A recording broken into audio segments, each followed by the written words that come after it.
தேவ பிள்ளைகளே எப்படி இருக்கிறீங்க? சந்தோஷமா இருக்கிறீங்களா? கர்த்தர் உங்களோட கூட இருக்கிறாரு. அதனால பயப்பட வேண்டாம், கலங்க வேண்டாம், புலம்ப வேண்டாம். எல்லாவற்றையும் அவர் பார்த்துக்கொள்வார்ன்னு சொல்லி, அவர் மேல நீங்க வந்து நம்பிக்கை வச்சீங்கன்னா போதும். ஏன்னா வேதம் என்ன சொல்கிறதுன்னா, இருதயத்தில் விசுவாசம் இருந்தால். அப்படின்னா என்ன அர்த்தம்னா, இருதயத்தில எந்த கலக்கம், குழப்பம், கவலை, வேதனைகள் அதெல்லாம் இருக்கக்கூடாது. விசுவாசம் உள்ள இருதயமா காணப்பட்டா, நீங்க எத நினைச்சு ஆண்டவருடைய சமூகத்தில கேட்கிறீங்களோ, அது உங்களுக்கு வாய்க்கப்படும். இன்னைக்கு நம் செய்தியின் தலைப்பு உங்களை விட்டு விலகாத இயேசு. செய்திக்கு ஆதாரமா ஏறெடுக்கப்பட்ட வேத வசனம் யோசுவா 1ஆம் அதிகாரம் 5ஆம் வசனம். நான் உன்னை விட்டு விலகுவதும் இல்லை, உன்னை விடுவதும் இல்லை. வேதத்துல ஒவ்வொரு வார்த்தைகளுக்கும் அவ்வளவு ஆவி உண்டு, ஜீவன் உண்டு, வல்லமை உண்டு. ஒரு நாளும் சோர்ந்து போகக்கூடாது. ஆனா அநேகர் என்ன நினைக்கிறாங்கன்னா, ஆண்டவர் ஏன் இந்த பிரச்சனை எனக்கு பெர்மிஷன் பெர்மிட் பண்ணாரு. என்னால ஏன் இது நடந்துச்சு? ஏன் இத வந்து கர்த்தர் எனக்கு அனுமதிச்சாரு? இல்ல தெய்வ ஆண்டவர் உங்களோடு இருக்கிறார் என்பதை நிரூபிக்கிறதுக்கு சில சந்தர்ப்பங்கள் நம்முடைய வாழ்க்கையில வரும். அநேக பாடுகளை கடந்து வந்தனால அவங்க மத்தியில நான் பேசிட்டு இருக்கிறேன். நிச்சயமா கர்த்தர் ஒரு வாக்குத்தத்தம் கொடுத்துட்டாருன்னா, அவர் வந்து பொய்யுரையாத தேவன். அவர் வாயிலிருந்து புறப்பட்ட வார்த்தைகள் ஆம் என்றும், அமேன் என்றும் செய்து முடிக்க அவர் வல்லவர் நீங்கள் விசுவாசிக்கணும். எந்த சூழ்நிலை அதாவது அதுல மட்டும் அந்த வசனத்துல யோசுவா 1:5 நீ உயிரோடு இருக்கும் நாளெல்லாம் ஒருவனும் உனக்கு முன்பாக எதிர்த்து நிற்பதில்லை. ஏன் அப்படி எதிர்த்து நிற்பதில்லைன்னா, நான் உன்னை விட்டு விலகுவதில்லை, உன்னை கைவிடுவதில்லைன்னு சொல்றார். கூட இருப்பாரு. ஆண்டவர் வந்து நம்ம ஆண்டவரை ஏற்றுக்கொள்ளும்போது, நம்ம ரட்சிக்கப்படும்போது, ஆண்டவரை நம்ம ஏற்றுக்கொள்ளும். அபிஷேகம் பெற்றுக்கொள்ளும்போது, அவர் நம்மை ஏற்றுக்கொள்ளும். அதுதான். அதனால அவர் எப்பவுமே கூட இருக்கிறார் போது, நம்பிக்கையோட, விசுவாசத்தோட நீங்க வாழணும். எல்லாவற்றிலும் அவர் வந்து நம்ம வந்து இன்னும் சொல்றேன், அவர் நம்ம விட்டு விலகவே மாட்டார். ஒரு செகண்ட், ஒரு இது கூட அவர் விலகிட்டாருன்னா நம்மளால வாழ முடியாது. அதனால தான் சொல்றாரு, "நான் உன்னை விட்டு விலகல, உன்னை கைவிடல."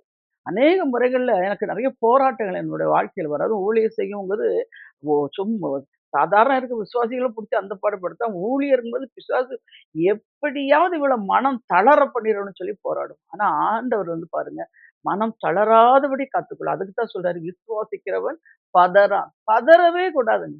அவனுடைய வேலையே ஒரு பரபரப்பான ஆவி. ஏதாவது ஒரு பிரச்சனை வந்தோனே என்ன சொல்லுவான் தெரியுமா? "என்ன இதுக்கு என்ன செய்ய போற? என்ன செய்ய போற? என்ன செய்வ? என்ன செய்வ?" ஒரு நாள் எனக்கு சில போராட்டங்கள் ரொம்ப அதிகரிச்சிருக்கும்போது, இந்த பிசாசுடைய சத்தம் பரபரப்புனா, "என்ன செய்ய போற?" ஒரே ஒரு வார்த்தை சொன்னேன்.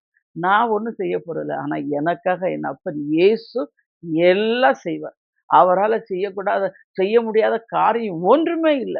அப்படி நீங்க பிசாச எதிர்த்து பேசி பாருங்க, ஓடிரும். அதத்தான் நீங்க செய்யணும். வேதத்துல சொல்லப்பட்டிருக்கு, இதோ உலகத்தின் முடிவு பர்யந்தம் சகல நாட்களிலும் நான் உங்களோடே கூட இருக்கிறேன்னு சொல்றாரு. மத்தேயு 28:20. உங்கள் கைகளை உங்களை விட்டு எப்படி இப்ப நம்முடைய சரீரத்துல ஒரு அவயங்கள் இப்ப நமக்கு 2 கை, 2 காலு எல்லாம் நம்மளோட அட்டாச்டா இருக்கு. அதே மாரி தான் அவர் நம்மள விட்டு விலக நம்ம கூட இருக்கிறாரு. அவர் நம்ம விட்டு விலக மாட்டார். நம்ம கைவிட மாட்டார். அது மாரி உணரணும். எப்பவுமே நீங்க கர்த்தர் கூட இருக்கிறார்.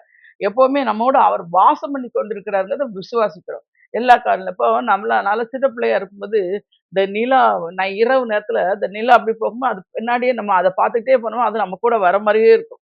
அதே மாரி தான் ஆண்டவர் நம்ம கூட எப்பவும் இருக்கிறார். நம்மோட வாசம் பண்ணி கொண்டிருக்கார் ஒரு உணர்வுல. அப்படியே நீங்க நெனச்சுட்டு இருக்கும்போது, நிச்சயமா கர்த்தர் கூட இருக்கிறார். நீங்க அது மட்டும் இல்ல, அவர் எல்லா சூழ்நிலையும் நீங்க அவரோட சம்பாஷணை, அவரோட பேசணும்.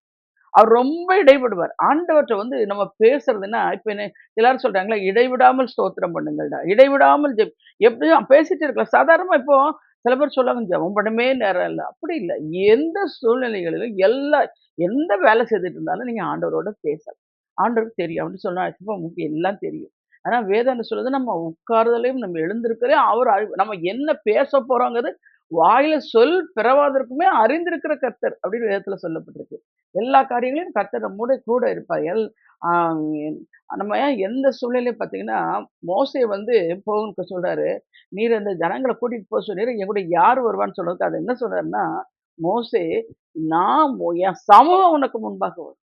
நான் உனக்கு இளைப்பாறுதல். நீங்க ஒவ்வொரு நாளும் ஆண்டவர்ட்ட காலையில எழும்பி கேட்கும்போது, இன்றைக்கு உம்முடைய சமூகம் எனக்கு முன்னாடி போணும் ஏசப்பா. நீங்க எல்லாத்தையும் பார்த்துக்கொள்ளணும். என்னோட நீங்க இருக்கிறீங்க. நான் பயம் இல்லாம வாழணும். நான் தைரியமா இருக்கணும். நீங்க என் கூட இருக்கிறீங்க. அப்படின்னு சொல்லி, சொல்லி எப்பவுமே நீங்க இப்ப ஒவ்வொரு நிமிஷமும் சொல்லணும். இந்த வெளிநாட்டுலலாம் பாருங்க, அவங்க எப்பவுமே thank you Jesus, thank you Jesus, thank you ஜீசஸ்ன்னு.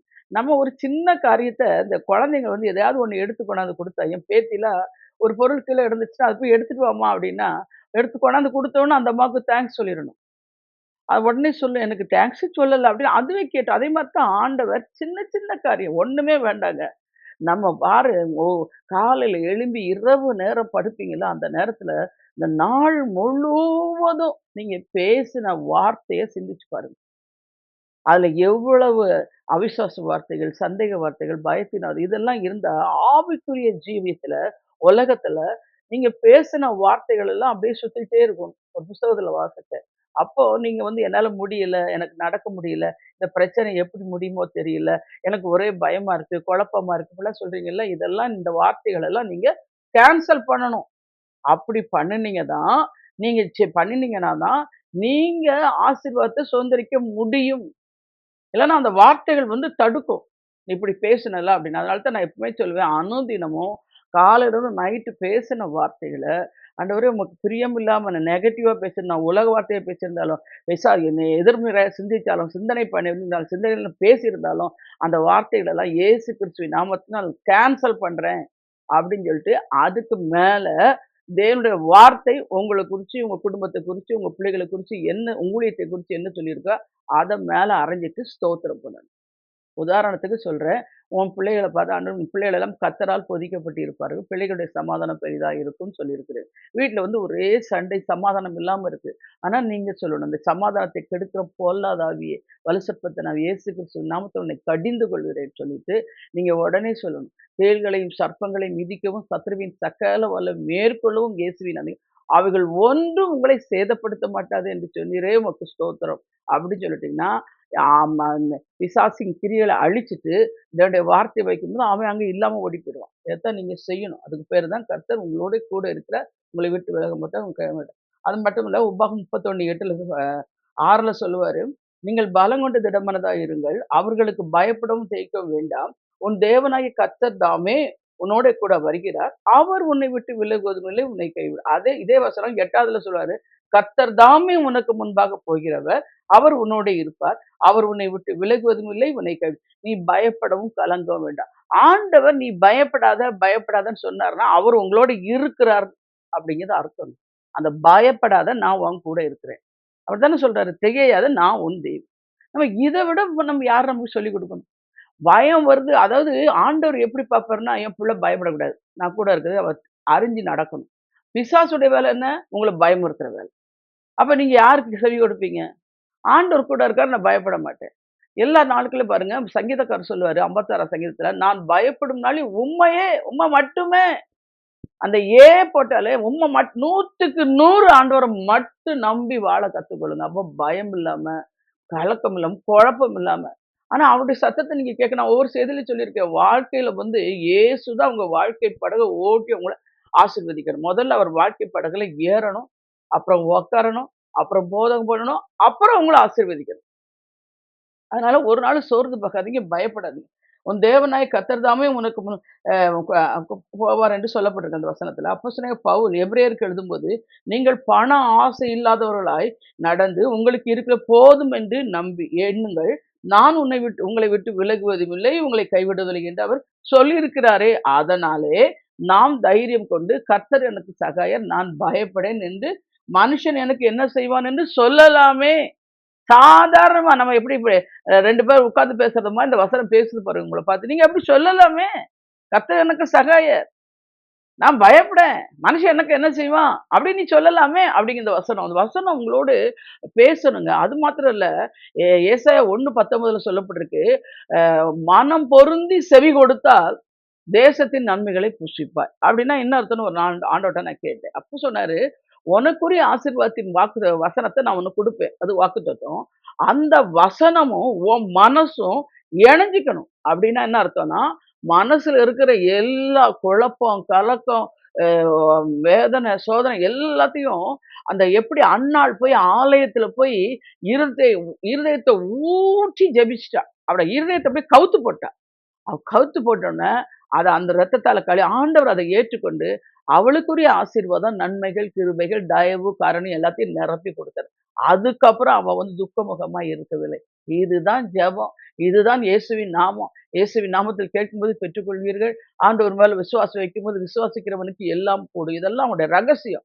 நீங்க ஒரே இருதயத்துல கலக்கம், கவலை, துக்கம் எல்லாம் வச்சிருந்தீங்கன்னா, அது வந்து இருதயம் அது வந்து விசுவாசம் உள்ள இருதயம் கிடையாது.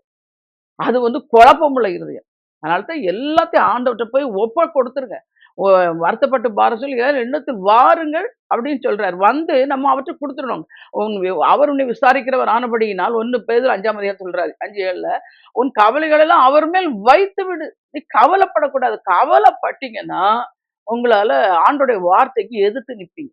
அதனால தான் சொல்றாரு, நீங்க பிலிப்பியர் 4:6ல நீங்க ஒன்றுக்குமே கவலைப்படாமல், எல்லாவற்றிற்கும் ஒரு விண்ணப்பத்தோடு, வேண்டுதலும், ஸ்தோத்திரத்தோடும் தேவனுக்கு தெரியப்படுத்துங்கள். உங்க எல்லா புத்திக்கும் மேலான உங்களுடைய சிந்த சிந்தையிலும் சமாதானம் வரும்ன்றாரு. இருதயத்திலயும் சமாதானம். ஏன்னா சமாதானம் இருந்தா தாங்க வாழவே முடியும். நீங்க சமாதானம் இல்லன்னா, ஒரே பயம், கலக்கம், குழப்பம், இருமனம், சந்தேகம், எல்லாம் அவிசுவாசம் அப்படியே அ ப உயிரோட இருந்தும் உயிர் இல்லாத மாரி நடப்பீங்க. அததான் நீங்க செய்யக்கூடாது. வேதம் சொல்லுது, அவர் உங்களை விட்டு விலக மாட்டார், உங்களை கைவிட மாட்டார் சொல்லுது. கர்த்தர் பாருங்க, யோசேப்ப பாருங்க எவ்ளோ ஒண்ணுமே இல்ல. அண்ணங்களுக்கு போய் சாப்பாடு குடுக்க போன பிள்ள. அவருக்கு இப்படி தெரியும். அப்பாவ திருப்பி அப்பா வந்து பார்க்க மாட்டான்னு தெரியாது. அவனுக்கு தெரிஞ்சிருக்குமா? ஒண்ணுமே தெரியாது. ஒரு இடத்துல அங்க அண்ணன்மார கொண்டு போறான். அங்க இல்ல. அப்ப அங்க ஒருத்தர் அங்க வராரு. அதான் கர்த்தரின் செயல். அங்க சொல்றாரு எங்க இருக்கிறாங்கன்னு. அப்படி தோத்தான்ல போயிருவான்னா, அங்க போறான். அங்க போன இடத்துல அவன படுத்துற அந்நேரம் ஸ்டார்ட் ஆயிடுச்சு. அவன் சொப்பனம் கண்டு சொன்னது மாரி எல்லாம் நெகட்டிவா போகுது. சில பேர் கேட்பாங்க, நாங்க ரட்சிக்கப்பட்டு ஆண்டவர் எங்களுக்கு வாக்குத்தத்தம்லாம் ஆசீர்வாதமான வாக்குத்தத்தம்லாம் குடுத்தாரு. ஆனா நடக்குது எல்லாமே நெகட்டிவா இருக்கு.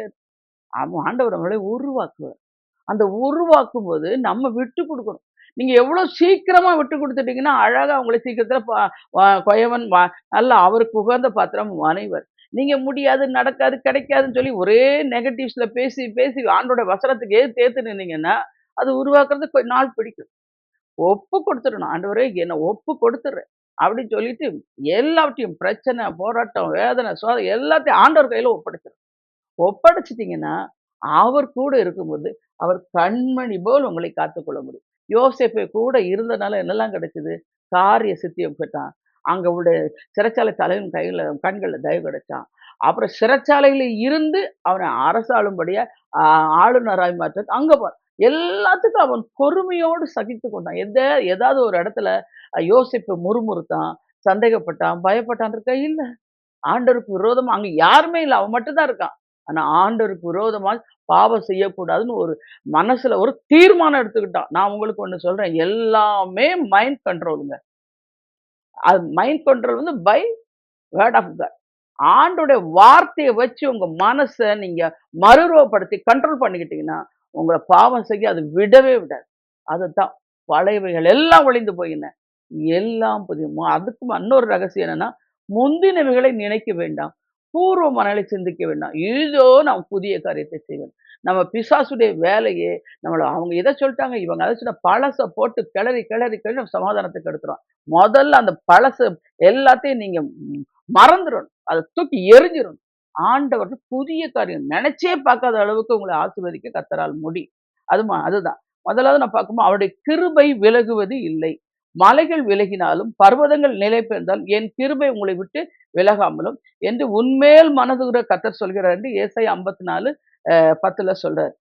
கிருபை உங்களோடு ஒன்றாய் வாழ்ந்து எத்தனையோ பேர் பூமியை விட்டு கடந்து போய் விட்டார்கள். ஆனால் எத்தனையோ பேர் நோயிலும், வறுமையிலும் வாடுகிறார்கள். பாருங்க கோவிட் இடத்துக்கு எவ்வளவு பேர் இறந்து போனாங்க. ஆனா கர்த்தர் நம்முடைய கிருபையினால் காத்துக்கொண்டார். ஒவ்வொரு நாளும் சொல்லுங்கங்க, என்னை கண்மணி போல் காத்து வருகிறீரே. என்னை வந்து நாம் அதாவது இன்னொன்னு தெரிஞ்சுக்கங்க, நம்மள வந்து ஆண்டவர் மிகவும் நேசித்து நம்மள வந்து ஆசீர்வதிப்பாரு. ஆனா நீங்க எப்படின்னா ஆண்டவர் வந்து எதுக்கெடுத்தாலும் அவர இத நோய் இத இந்த இந்த வியாதிய நீக்கும், இத பண்ணும், அத பண்ணும் நீங்க ஆர்டர் குடுப்பீங்க. அப்படி இல்ல. ஆண்டவர்ட்ட போய் சொல்லணும். ஆண்டவரே, நீர் எவ்வளவா என்னை நேசிக்கிறீர் ஐயா. எனக்காக ரத்தம் சிந்தினீரே. நான் செய்த பாவத்திற்காக நீர் பாவமானீரே. என் மீது எவ்வளவு நான்லாம் சில நேரங்கள்ல ஆண்டவர கேட்பேன். என்னிடத்துல என்ன கண்டீர்? என்ன அழைச்சீர் ஐயா? நான் எம்மாத்திரம். எனக்கு எப்பவுமே என் நினைவுல அதான் ஓடும். நான் யாரு? என்ன போய் அழைச்சீங்களே! அப்படி நீங்களும் சொல்லணும். ஒருவேளை நாங்க ஊழியத்துக்கு அழைச்சிட்டு வந்து உங்கள குடும்பம் நடத்த அழைச்சிருக்கிறாரு. அம்மா பாத்திரம், அப்பா பாத்திரம் இது எல்லாமே ஒரு அழைப்பு தான். அதனால நீங்க அழைப்புக்கு பாத்திரனா இருக்கணும். அவர் என்ன சொல்கிறாரோ, அத செய்ய தாங்க நீங்களும் நானும் இருக்கோம்.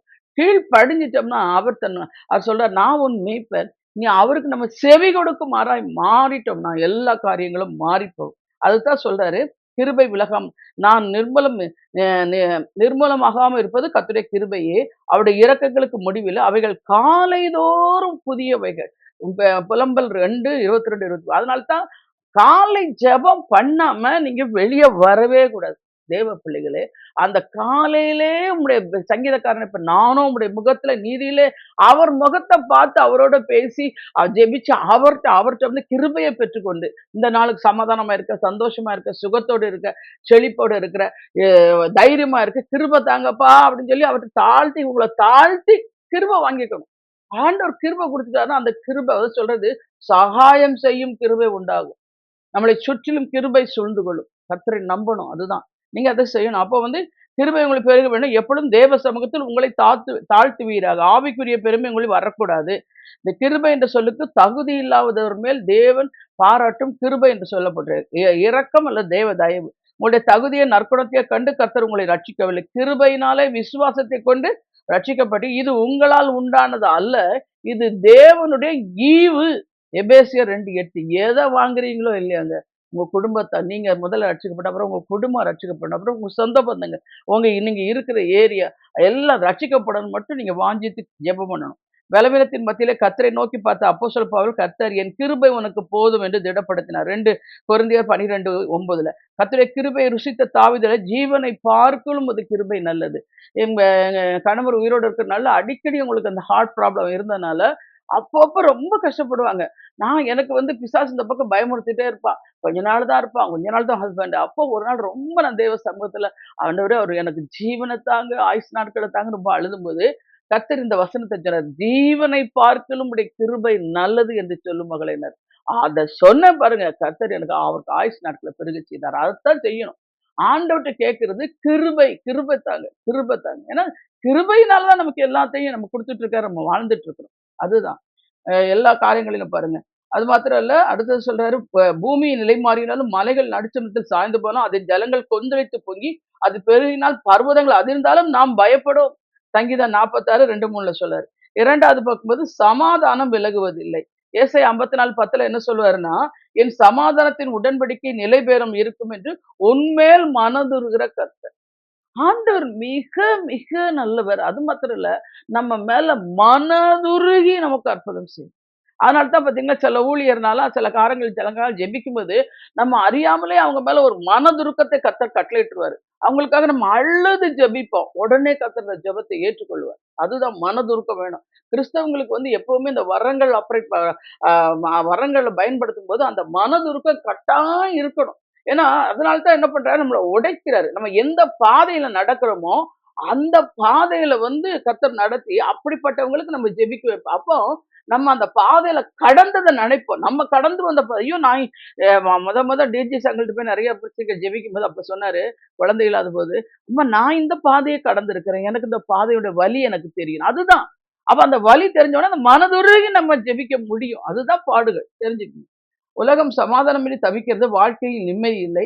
ஆனால் கர்த்தர் உங்களுக்கு தேவ சமாதானத்தை வாக்கு பண்ணியிருக்கிறார். அதனால தான் நான் எப்பவுமே சொல்லுவேன், ஏசாயா 26:3 உம்மை உறுதியாய் பற்றிக்கொண்ட மனதை உம்மை மட்டுமே நம்பி இருக்க முடியாது. அந்த பாருங்க, ரூத் வாழ்க்கையில அவன் மாமியார் சொல்ல அவ பிடிச்சுக்கிட்டா. மாமியாருடைய தேவன் என் தேவன் அப்படி பிடிச்சுக்கிட்டா, பற்றி பிடிச்சுக்கிட்டா. அதுல எவ்வளவு பெரிய ஆசீர்வாதத்தை சொன்னது. அது மட்டும் நீங்களும் அப்படி ஆண்டவரை பிடிச்சுக்கிட்டீங்கன்னா அவர் உங்களுக்கு பூர்ண சமாதானத்தை கட்டளையிட்டுருவாரு. அது எவ்வளவு பெரிய கிருபை உங்களுக்கு. எல்லா காலம் பாருங்க. வானாதி வானம் கொள்ளா தேவனாய் கர்த்தர் உங்களோடு வந்து சமாதான உடன்படிக்கை செய்திருக்கின்றார். அது எத்தனை ஆச்சரியம். இயேசு உடன்படிக்கை சமாதானத்தை உங்களுக்கு வைத்து போகிறேன், என்னுடைய சமாதானத்தையே உங்களுக்கு கொடுக்கிறேன் என்று யோவான் 14:27 சொல்றாரு. உங்க குடும்பத்தில் வந்து சமாதானம் குறைபட்டது போனா மனக்கசப்புகள் கடுஞ்சொற்களும் உங்கள் உள்ளத்தை பிழியும் போது அமைதியாக கர்த்தருடைய பாதத்துல போய் அமர்ந்து நீங்க உடனே சொல்லணும், எனக்கு சமாதானத்தை உண்டு பண்ண மாத்திரம் மேல் வந்தது என்று சொன்னீரே ஏசப்பா, இந்த வசனத்தை நான் விசுவாசிக்கிறேன் சுவாமி, இதை எனக்கு என் வாழ்க்கையில செயல்படும் நான் சொல்லி நீங்க ஸ்தோத்திரம் பண்ணிட்டே இருந்தீங்கன்னா அந்த வசனம் உங்களுக்குள்ளாக வந்து சமாதானத்தை கொடுக்கும். அங்க சூழ்நிலைகள் எல்லாம் மாறி போகும். கர்த்தர் கிருபையை அனுப்புவார். அதான் நீங்க செய்யணும். பாருங்க, கவலைப்பட எல்லா புத்திக்கும் மேலான தேவ சமாதானம் உங்கள் இருதயங்களையும் உங்கள் சிந்தைகளையும் கிறிஸ்து இயேசுக்குள்ளே காத்துக்கொள்ளும் என்று பிலிப்பியர் 4:7 சொல்றாரு. திடன் கொள்ளுங்கள், தேவ சமாதானம் உங்களை விட்டு விலகுவதில்லை. 3வது பார்க்கும்போது அக்கினி ஸ்தம்பமும் மேக ஸ்தம்பமும் விலகுவதில்லை. பகலிலே மேக ஸ்தம்பமும் இரவிலே அக்கினி ஸ்தம்பமும் ஜனங்களிடத்திலிருந்து விலகி போகவில்லை. யாத்திராகமம் 13:22 சொல்றாரு. எகிப்திலிருந்து இஸ்ரவேல் ஜனங்களை கர்த்தர் விடுவித்து அவர்களை வனாந்தரத்திலே வழிநடத்தி கொண்டு வந்தார். இப்போ கூட நம்ம சில நேரத்துல இப்ப இந்த செய்தியை பார்த்து கொண்டிருக்கிறவங்க சில வனாந்தர பாதையில இப்ப நீங்க நடந்துட்டு இருக்கலாம். ஏன்னா வனாந்தரத்துல கர்த்தர் நடத்தும்போது வார்த்தையை கொடுத்துதான் உங்களை நடத்துவார். வாக்குத்தத்தம் செய்துதான் அதுல நடத்துவார். அதனாலதான் சொன்னாரு, வனாந்தரத்திலே ஆறுகளையும் உண்டாக்குவேன்னு சொல்றாரு. முடியாத இடத்துல கர்த்தர் நிச்சயம் அப்போ உங்களுக்கு வாக்குத்தத்த வசனத்தை நீங்க பிடிச்சுக்கணும். வசனத்தை இருதயத்துல வச்சுதான் கர்த்தர் உங்களை வனாந்தரத்தில் நடத்துமா, நீங்க கவலைப்படாம இருக்க. பிரம்மை படைபடைய உன் காரியங்கள் எல்லாம் அதிசயமாய் கர்த்தர் வழி நடத்தி உங்களை உங்களுக்கு இருதயம் மகிழும்படி கர்த்தரால் செய்ய முடியும். விசுவாசிங்க. அதுக்கு பார்க்கிறோம். கர்த்தர் அவளை விட்டு விலகாம அவர்கள் மேல் கண்ணும் கருத்துமா இருந்த சுட்டெரிக்கும் மக்களின் கொடுமையிலிருந்து பாதுகாக்கும் மேக சந்தகத்தை கட்டளையிட்டார். அந்த மேகஸ்தம்பம் சூரியனுக்கும் ஜனங்களுக்கும் இடையில் நின்று பகலின் உஷ்ணத்திலிருந்து அவர்களை பாதுகாத்து மட்டும் இல்ல, வழிகாட்டியாகவும் அவர்களுக்கு உதவினது. மேகம் எழும்பி இஸ்ரவேலர் புறப்பட்டார்கள். அது நின்றபோது அவர்கள் அந்த இடத்துல தரித்து நின்றார்கள். இதுதான். இல்ல நாம் இன்று பரமகானானை நோக்கி நடைபோட்டி முன்னேறி செல்கிறோம். மேகம் போன்ற திரளான சாட்சிகள் அடங்கிய எபிரேயர் 12:1 சொல்றாரு. வேத புஸ்தகம் நம்ம கையில் உண்டு. நாம் வேதத்தை விட்டு விலகாதபடி வேதம் நம்மை வழிநடத்தும். அதனாலதான் நாங்க எப்பவுமே சொல்லுவோம், வேதத்துல இரவும் பகலும் தியானமாய் இருங்க. எந்த பிரச்சனை வந்தாலும் தேவ சமூகத்துல போய் அமர்ந்து ஆண்டவரோடு இடைப்படுங்க. அப்ப அவர் வசனத்தின் மூலமாய் உங்களோடு பேசுவார். சில நேரத்துல ஜெபிக்கணும். சில நேரத்துல நம்ம அந்த பிரச்சனையை அதட்டணும். சில நேரத்துல அந்த பிரச்சனையோடு பேசணும். இப்ப உங்களுக்கு ஒரு காரியம் செய்யறீங்க, அது ரொம்ப தடையாவே இருக்கு, மலை போல நிற்கிறதுன்னா அவர் சொல்றாரு இல்லையா, மார்க் 11:23 இந்த மலையை பார்த்து பார்த்து பேசுன்னு சொல்வார். அந்த மலை போல் இருக்கிற அந்த பிரச்சனை இயேசு கிறிஸ்துவின் நாமத்தை தள்ளுண்டு போ, விலகி போ, இயேசு கிறிஸ்துவின் நாமத்தினால் கட்டளையிடுகிறேன் அப்படின்னு சொல்லிட்டு விசுவாசத்தோட சொல்லிட்டீங்கன்னா அது விலகிரும். விலகிருச்சா நீங்க சொல்றதுல இருக்கு. அதனாலதான் தான் இருதயத்துல சந்தேகப்படாமல் விசுவாசிக்கணும்னு சொல்லப்பட்டிருக்கு. அந்த விசுவாசத்துல நீங்க வசனத்தை வச்சு பிடிச்சு ஜெபிக்கணும். உங்களுடைய வசனம் என் கால்களுக்கு தீபம், என் பாதைக்கு வெளிச்சமா இருக்குதுன்னு சங்கீதம் 119:105 சொல்றாரு.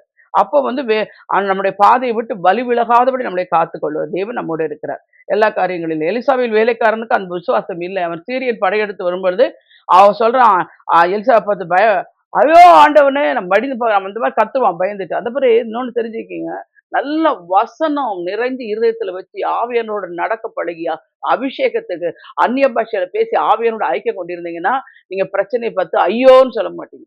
பிரச்சனை பார்த்தோன்னா அல்லேலுயா, கர்த்தருக்கு ஸ்தோத்திரம், இந்த பிரச்சனையில கர்த்தர் இருக்கிறார், அவர் எல்லாம் பார்த்துக் கொள்வார், உமக்கு ஸ்தோத்திரம் அப்படின்னு சொல்லலாம். நிச்சயமா அதை செய்ய முடியும். அதுதான், உங்களுக்கு விரோதமா அநேகர் எழும்பி வருகிறார்களா, கர்த்தர் ஒருபொழுது உங்களை விட்டு விலகுவதில்லை. அவங்களோடு இருக்கிற காட்டில் நம்மோடு இருக்க அறியும். அது மாத்திரமல்ல, நம்மளை சுற்றிலும் அக்கினி ரதங்களையும் குதிரைகளையும் கர்த்தர் கட்டளையிட்டு இருக்கிறாருன்னா பயம் இல்லாமல் வாழலாம். கர்த்தருக்கு பயந்தவர்களோட சூழ நம்ம கர்த்தருக்கு பயப்படும் பயம் மட்டும் நமக்கு இருந்தா போதும். அது நம்ம பயந்து தூதர்கள் பாளையம் இறங்கி பாதுகாப்பாங்கன்னு வேதத்தில் எழுதப்பட்டிருக்கு. அதுதான் கர்த்தர் செய்யணும். நீ தண்ணீர்களை கடக்கும்போது உன்னோட இருப்பேன், நீ ஆறுகளை கடக்கும்போது அவைகள் உன்மேல் புரளுவதில்லை, நீ அக்கினியில் அடையும்போது வேகாது, அக்கினி ஜுவாலை உன் பேரில் பற்றாது என்று ஏசாயா 43:2 சொல்லப்பட்டிருக்கு. 4 பார்க்கும்போது வாயின் வார்த்தைகள் விலகுவதில்லை, உன் மேல் இருக்கிற என் ஆவியும் நான் உன் வாயில் அருளின என் வார்த்தையும் இது முதல் என்னென்றைக்கு உன் வாயிலிருந்தும் உன் சந்ததியின் வாயிலிருந்தும் உன் சந்ததியினுடைய சந்தையின் வாயிலும் நீங்குவதில்லை என்று கர்த்தர் சொல்கிறார். எஸ்ஐயா 59:21. கர்த்தருடைய வார்த்தைகள் வல்லமை உள்ளவை, அதிகாரம் உள்ளவைகள் மட்டுமல்ல, அவைகள் நித்தியமானவைகள். வானம் பூமி ஒளிந்து போனாலும் அவருடைய வார்த்தைகள் ஒளிந்து போவதில்லை என்று மத்தேயு 24:35 சொல்றார். அது மாத்திரம் இல்ல, சகல பிரஸ்தாபை பார்க்கலாம் கர்த்தர் தம்முடைய வார்த்தையை மகிமைப்படுத்தியிருக்கிறார் என்று 138 சங்கத்துல சொல்லப்பட்டிருக்கு. அதுதான் கர்த்தர் உங்களோடு கூட வாக்குத்தத்தம் செய்து என் வார்த்தை உன்னை விட்டு விலகுவதில்லை. எவ்வளவு அவருடைய வாக்குத்தத்தங்கள் எல்லாம் கிறிஸ்து இயேசுக்குள் ஆம் என்றும் அமேன் என்றும் இருக்கின்றன என்று 2 கொரிந்தியர் 1:20 சொல்லப்பட்டிருக்கு. கர்த்தருடைய வார்த்தைகளை தாவீது ஆவலோடு உட்கொண்டார். அவற்றை தேனிலும் தெளிதிலும் மதுரமான வார்த்தைகள். என்னுடைய வாழ்க்கையில எல்லாம் நான் எந்த பிரச்சனையா இருந்தாலும் சரி, எப்படிப்பட்ட சூழ்நிலை வசனத்தை எடுத்து எடுத்து உட்கொண்டு வசனம் கிடைத்தவுடன் நான் உட்கொண்டேன். அது எனக்கு மகிழ்ச்சியும் சந்தோஷத்தை தந்ததுன்னு சொல்லப்பட்டிருக்கு. அதுதான் வசனத்தை பிடிச்சிட்டோமா நமக்கு ஒரு சமாதானம் வந்துடும். வசனத்துல நின்று அவரை கூப்பிடணும், உடனே செவி கொடுப்பார். அதுதான் நீங்க செய்யணும். கர்த்தருடைய வசனம் எப்பொழுதும் உங்கள் வாயை விட்டு ஈங்காமல் இருக்கட்டும். கர்த்தருடைய வசனத்தினால் ஜெயம் பெறு. கர்த்தருடைய வசனத்தினால் சத்துருவை வீழ்த்திருவீங்க. கர்த்தருடைய வசனத்தில வாக்குத்தத்தங்களை சுதந்தரிப்பீர்கள். கர்த்தர் சொல்கிறார், அப்படியே என் வாயிலிருந்து புறப்படும் வசனமும் இருக்கும். அது வெறுமையா அவர் அனுப்பின வசனம் அவருடைய இடத்துல வெறுமையா திரும்பாம அவர் அனுப்பின காரியமாய் வாய்க்கும் என்று ஏசாயா 55:11 சொல்லப்பட்டிருக்கு. அப்படியா பார்க்கும்போது ஆவியானவர் விலகுவதில்லை. இயேசு சொன்னா, நான் பிதாவை வேண்டிக் கொள்வேன், அப்பொழுது என்றென்றைக்கும் உங்களுடனே கூட இருக்கும்படி சத்திய ஆவியாக வேறொரு தேற்றரவாளனை அவர் உங்களுக்கு தந்தருள்வார் என்று யோவான் 14:16 சொல்றார். என்றைக்கும் உங்களுடைய கூட இருக்கும்படி என்று இயேசு கூறுவார். ஆவியானவர் விலகுவதும் இல்லை, பரிசுத்த ஆவியானவரை விசுவாசிக்கிறவர்கள் தந்தோட முக்கிய நோக்கம் உண்டு. அவர் தேற்றரவாளன் விலகம் பாருங்க, ஆவியானவர் கூட இருக்கிறதுனால பிரச்சனைகள் போராட்டங்கள் நம்மளை தேற்றுவார், அரவணைப்பார், வசனத்தை சுட்டிக்காட்டி நம்மளை தைரியப்படுத்துவார். பயப்படாத, நான் கூட இருக்கிறேன்னு. அந்த ஒரு வார்த்தைக்கே நமக்கு நல்ல சமாதானமா மாறி போயிடும். நம்ம உள்ளத்துல கலக்கம் வராது. ஆண்டோடைய வசனம் நம்ம கூட இருந்து ஆவியானவர் கூட இருக்க நம்ம உணர்ந்து நடந்தோம்னா பயம் இல்லாமல் வாழ்க்கை வாழ முடியும். தேவ பிள்ளைகளே, கிறிஸ்துவின் சாயல் நம்ம அனுதினமும் மறுரூபமாய் கிறிஸ்துவுக்கேற்ற மாசற்ற மனவாட்டியாய் மகிமை அடையும்படிய உதவி செய்கிறவர் பரிசுத்த ஆவியானவர். உங்களோடு கூட உங்களுக்குள் ஆவியான் இருப்பதை உணர்வீர்களா? எந்த காரியத்திலும் ஆவியானவரை துக்கப்படுத்தி விடாதீர்கள். அவர் புறாவை போல் மென்மையானவர், அதே நேரத்தில் உங்களை வல்லமையாய் பலப்படுத்துகிறவர். அன்றைக்கும் ஆவியான சிசுரோடு கூட இருந்து அற்புதங்களாலும் அடையாளங்களாலும் வசனத்தை உறுதிப்படுத்தினார். இன்றைக்கும் அவர் உங்களோடு இருந்து ஆவியின் வரங்களும் ஆவியின் கனவும் நிரப்பி அருள்வார். இப்ப எங்களோடலாம் கர்த்தர் இருக்கிறனால தான் நாங்கள் ஊழியத்துல வந்து கர்த்தர் அவருடைய இயேசுவின் நாமத்தை மகிமைப்படுத்தும்படி அதிசயம் நடக்கும். அது ஒவ்வொரு நாளும் நம்மளை தாழ்த்தி ஒப்படைச்சிடணும். அப்பா, இது வந்து நீர் ஏறி ஒரு கழுதை தான், நீங்க உங்களுடைய நாமத்தை மகிமைப்படுத்துனால அப்படி கேட்டுதான் வருவேன். நீரம் கூட வரீங்க, நீங்க மகிமைப்படுத்துவீங்க, உங்களுடைய நாமத்தை நீங்க மகிமையா ஜனங்கள் மத்தியில் வெளிப்படுத்துன்னு சொல்லிட்டோம்னா கர்த்தர் அருமையா வழிநடத்தி உன்னை ஆசீர்வதிப்பார். கடைசியா பார்க்கும்போது கிறிஸ்து என்றென்றைக்கும் விலகுவது. இயேசு கிறிஸ்து அன்பின் சீஷரிடம் நான் அவர்களை விட்டு போக போகிறதை அறிவித்தார். நான் போகிற இடத்திற்கு நீங்கள் வரக்கூடாது என்று அவர் சொன்னபோது யோவான் 13:33 சொல்றாரு, வேதமையான சிஷ்யர்கள் உள்ளம் தடுமானது, வேதனை அடைந்தது. தோமா சந்தேகத்தில், ஆண்டவர் நீர் போகிற இடத்தை அறியோமே, வழியை நாங்கள் எப்படி அறிவோம் என்று கேட்டார் என்று யோவான் 14:5 தங்களை விட்டு விலகாத இயேசு ஏன் அவரை விட்டு விலக யோசிக்கிறார்? எங்கே போகிறார்? ஏன் போகிறார்? கள்ளம் கபடப்பட்ட சீஷர் உள்ளம் கலங்கினது. ஏன்னா அவங்க கூட இருந்து அவர் எல்லாம் பண்றதெல்லாம் பார்த்தாங்க, போஷித்தாங்க, அவங்களுக்கு ஒரு குறையெல்லாம் பார்த்துக்கிட்டாரு. இப்ப ஏன் இவர் போறாரு அப்படிங்கிற அவங்களுக்கு எண்ணம். அவரை விட்டு விலகாத இயேசு கல்வாரிக்கு சென்றார். அங்கே தன் ஜீவனை ஜீவ பலியாய் ஊற்றி கொடுத்தார். ஏன் அவரை விட்டு விலகாம இருக்கும்படியாகத்தான். எல்லா காரியங்களிலும் சிலுவையில் உடைத்து ஊட்டப்பட்டதினால் உயிர் தெழுந்து உலகம் முழுவதும் நிரப்ப வல்லமை உள்ளவராய் காணப்பட்டார். மரித்தேன், ஆனாலும் இதோ சதாக உயிரோடு இருக்கிற இந்த அன்போடு தம் கரங்களை உறுதியாய் பிடித்தார். அவர் உயிர்த்தெழுந்து அவருடைய வல்லமையின் பிரசனம் உங்களை இனிமையாய் மூடி இருக்கிறார். ஒருபோது உங்களை விட்டு அவர் விலகுவதும் இல்லை, உங்களை கைவிடும். நாம் ஜெபிப்போமா? எங்களை மிகுதியா நேசிக்கிற அன்புள்ள ரட்சகா, இம்மட்டுமா நம்முடைய பிள்ளைகளோடு நீர் பேசினீர் ஆண்டவரே. அப்படி எந்த பிரச்சனையில கலங்கி இருக்கிறார்களோ, எந்த போராட்டத்துல வாடி வதங்கி போய் நிற்கிறார்கள், வழி தெரியவில்லையா, அடுத்தது என்ன ஆகுமோ, சூழ்நிலையெல்லாம் இப்படி எதிர்த்து நிற்கிறேன் என்று புலம்பி நிற்கலாம். ஆனால் நீர் அவர்களை பார்த்தான் சொல்கிறார், நான் உன்னை விட்டு விலகுவதும் இல்லை, உன்னை கைவிடுவதும். ஒவ்வொருவரையும் பேர்பெற ஆசீர்வதியும். அப்படி விரும்புகிற காரியத்தில் பிரமிக்கத்தக்கதா அதிசயம் காணப்பட்டு இயேசுவின் நாமம் மகிமைப்படும்படியா அற்புதம் நடப்பதாக என்று சொல்லி நான் அவளை ஆசீர்வதிக்கிறேன். நீ சம்புதரி கவல ஹென்ரிதாஸ், சோர்ந்து போகாதே. அடிக்கடி சரீரவர்க பலகீனத்தை நிமித்தம் மிகவும் சோர்வடைந்து போய் விடுகிறார். ஏன் எனக்கு இந்த போராட்டம், ஏன் இந்த பலகீனம் என்று வேதனைப்பட்டு சோர்ந்து விடுவதனால் கர்த்தர் உன்னை பார்த்து சொல்கிறார், உன் பலவீனத்தில் அவர் பலன் பூரணமாய் விளங்கும், அவர் கிருபை உனக்கு போதும் என்று அறிக்கையிடு. கர்த்தர் உனக்கு சுகத்தை கட்டளையிட்டிருப்பதை உன் சொந்த கண்களால் நீ காண்பாய். உஷபில் நபி தரி கந்தூரி கல்லாத செல்வராணி, சோர்ந்து போகாதே. குடும்பத்தின் சூழ்நிலையினால் சோர்ந்து போய் விடுகிறாய். பண நெருக்கடி தான் பெரிய நெருக்கடியா இருக்கிறது என்று புலம்புகிறாய். நீ புலம்பலை நிறுத்திவிட்டு கர்த்தரை நம்புறன் செழிப்பான் என்று இருதயத்தில் விசுவாசித்து வாயினால் அறிக்கை பண்ணு, உன் கண்கள் அதிசயத்தை காணும். உஷபிதிரி கந்துரி கடதுரி சந்துரி கபாலபா. புஷ்பராஜ், சோர்ந்து போகாதே. காலில் ஏற்பட்ட புண்ணி நிமித்தம் மிகவும் சோர்ந்து போய் விடுகிறார். சிறு வயதிலே எனக்கு இந்த சர்க்கரை வியாதி வந்து என்னை இவ்வளவு வேதனைப்படுத்துகிறது என்று புலம்புகிறார்.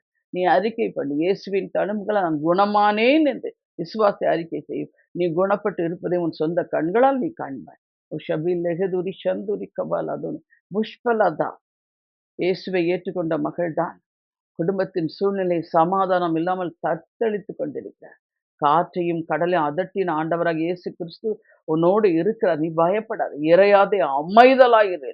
எல்லா சூழ்நிலையும் கத்தரை அதட்டி அப்புறப்படுத்தி சமாதானத்தின் தேவன் உன்னை உன் குடும்பத்தை ஆளுகை செய்வார். உன் அலங்கத்துக்குள்ளே சமாதானம், உன் அரமனைக்குள்ளே சுகமும் தங்கி இருக்கும் என்று கர்த்தர் சொல்கிறார். விசுவாசி, உன் கண்கள் அதிசயத்தை காணும்.